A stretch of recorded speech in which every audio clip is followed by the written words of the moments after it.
Just from ng high school ngayon, ayan tong aking anak ay hindi masyadong naayusan dahil nga po wala ng time. Napakabilis ng oras dahil sa kanyang pagbi-makeup. Mga 3 oras po ata siyang minik-upan ng kanyang makeup artist. Ayan, sinundo ko pa pero hindi pa rin tapos. Ayan po. Yan, medyo okay naman dahil siya po ang nag-request dyan kung ano talaga dapat ayusin. Medyo nahihirapan po sa kanya yung kanyang nagme-makeup kasi nga kung ano-anong mga pinaglalagay niya po doon sa kaya mukha. Ayan, after nito po ay pinalabas muna sila para po ay maging yan, maayos po ang kanilang pagpasok. Ito nga at kanya-kanya na silang pwesto po at para po makapasok na at mag-start na rin po ang program. Ayan, medyo maaga pa po dito pero napakainit po. Ayan, yung mga magsasayaw po ng kotelyon ay nilagyan po ng ribbon. Yan, para po malaman din kung sino po ang sasayaw. Ayan, nagdala pa po ng pang-spray yung anak ko dyan para may mga pakintab-kintab. Yung bag ko po dyan ay kinuha din niya. Kasi nga malaki nga. Sabi ko anak, hindi nga bagay sa damit mo. Ay wala talaga kapag ginusto niya. Gusto niya talaga. Ayan, nakapasok na po sila dito.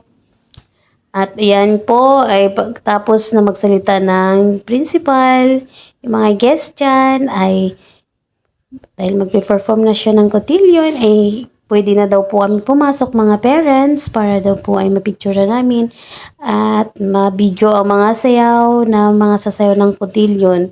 E then nga po kasali yung anak ko, hindi muna po ako malis dyan. Alam niyo ba nakipag chismisan muna ako doon sa mga parents at nakasilip kami doon sa may pinto kaya nakita kami ng malaming principal. Ayan, pinapasok kami pati ito si press.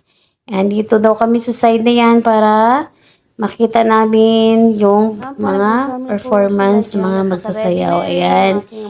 At ready na po sila dahil mag-start na po yung sayaw dyan. Yan, medyo kabado yung anak ko. Dahil yan, gustong-gusto niya kasi magsasayaw. Dahil nga, first time niya rin na umatin sa ganitong event dahil yung last time na hindi po siya nakasama. At humabol lang po ako time na yun, hindi daw po pala pwede, sabi ng principal, kasi kailangan pag sinabing on time, hindi na pwedeng humabol-habol. Kaya dito po bumawi ang anak ko. Yan, nag-rain pa kami dito ng damit at sa imos para lang may masuot siya. At yun din po ang gusto niya dahil dapat bibili kami sa may baklaran. Kaso po, napakagahol na po ng oras. Dahil ang kanyang daddy ay saglit lang naman po umuwi at nako dahil may duty. Ayan, nangyari po ay ako na lang ang kumuha ng kanyang damit. At na in fairness, napakalayo po ng aking binahe at ako po ay napagod dahil ginabi na rin ako sa pag-clean ko ng kanyang damit na yan at sinukat po muna namin siya at nag-down kami. After nag-down, kinabukasan pa po pala kukunin kasi lilinisin pa ang kanyang damit, ayusin pa. Kaya nga ako na lang po, nagmotor ako papuntang Cavite to Imus para lang makuha yung kanyang dress na ganyan lang po ang kanyang isinuot dahil nga po sabi po nila ay kailangang cocktail dress. Ayan, nagulat nga po ako ang iba dahil napakabongga. Kasi kung alam ko lang po na talaga mag-gown, marami pong napakadaming damit po doon na pwede i-renta. Nasa 3,500. Yan po ang pinakamaganda na po. Gown na gown. Talagang napakabongga na ng kanyang gown. Ay sabi nga nila dahil ako ay masunuring magulang. Ayan, cocktail dress lang. At in fairness, maganda rin naman yung kanyang damit.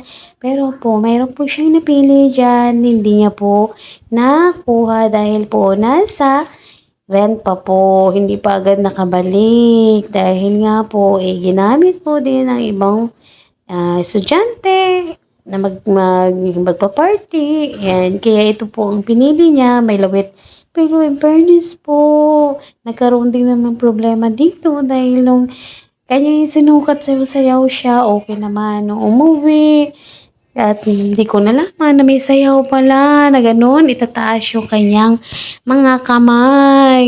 Yun pala, ang nangyari po ay hindi maitaas ang kanyang kamay dahil nga po naiipit yung dito sa may shoulder dahil nakilaylay po. Buti na lang po, napakapait ko talaga ni Lord dahil hindi ako pinauwi. At kailangan daw po bumili ng um, clip. Yan, nilagyan ko ng clip. At pasalamat po ay hindi ako nakauwi at the time na yan ko hindi masisira ang kanyang cocktail dress. Oh my, naku po. Kaya dali-dali akong tumakbo sa labas. Salamat din po. At dahil napakarami ding yan, buto, yung pang-clip dyan sa labas.